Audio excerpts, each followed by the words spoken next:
ఈరోజు మనం తెలుగు అక్షరాలకు సంబంధించి అంటే హల్లులకు సంబంధించి ఒత్తులు ఉంటాయనే విషయం మనందరికీ తెలిసిందే కదా. ఆ ఒత్తులు వర్గీకరణ అనే విషయం గురించి ఇవాళ నేర్చుకోవచ్చు. ముఖ్యంగా ఒత్తులు మనం వర్గీకరణ చేస్తే 3 రకాలు ఉంటాయి. అందులో మొదటిది రూపం పూర్తిగా మారేవి. అంటే హల్లు ఒకలా ఉంటుంది, దానికి సంబంధించిన ఒత్తు పూర్తిగా భిన్నంగా ఉంటుంది అన్నమాట. అందులో కా వచ్చు ఉండాలి, తా ఒత్తు.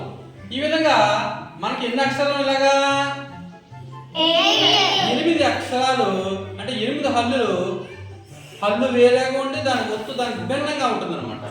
అదేవిధంగా రెండో రకం రూపం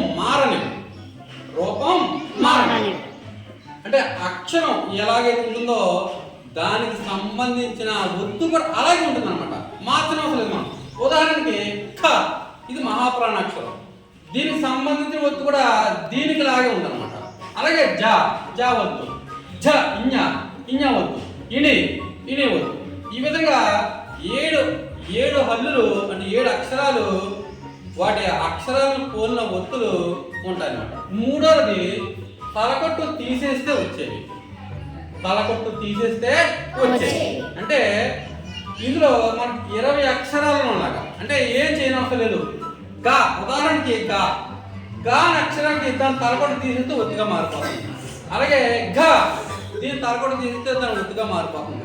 ఈ విధంగా మనకి 20 అక్షరాలు ప్రత్యేకించి 20 అక్షరాలు తలకొట్టు తీసేస్తే ఒత్తుగా మారిపోతుంది.